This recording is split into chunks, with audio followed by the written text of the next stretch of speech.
Hello दोस्तों, जय माता दी। मेरा और मेरे एस म्यूजिकल ग्रुप में आप सभी का बहुत बहुत स्वागत है। तो एक मैं बहुत ही प्यारा पति पत्नी का नोक-झोंक गीत लेके आई हूँ। जैसा होगा आप लोग कमेंट में ज़रूर बताइएगा।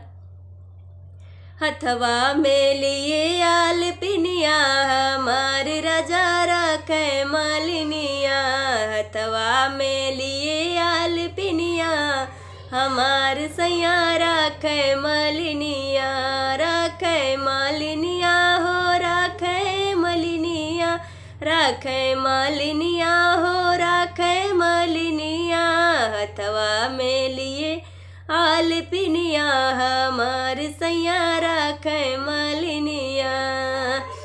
मैके में होती तो मम्मी से कहती। मैके में होती तो मम्मी से कहती। मम्मी से कहती हो अम्मा से कहती। मम्मी से कहती हो अम्मा से कहती। ससुरे माया रे ससुरे में सास मालकिनिया हमार पियारा कै मालिनिया। ससुरे में सास मालकिनिया हमार सैयारा कै मालिनिया। हथवा में लिए आल पिनिया हमार सैयारा कै मालिनिया। मैके में होती तो भाभी से कहती। मैके में होती तो भाभी से कहती। भाभी से कहती हाँ भाभी से कहती। ससुरे अरे ससुरे जेठान मालकिनिया हमार पियारा कै मालिनिया।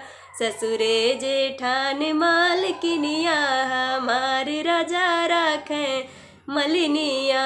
हथवा में लिए आल पिनिया हमार सैया राखे मालिनिया।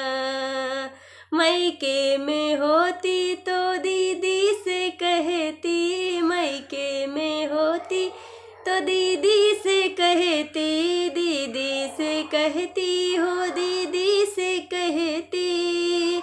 ससुरे ननद मालकिनिया अरे ससुरे ननद मालकिनिया हमार सैया राखे मालिनिया।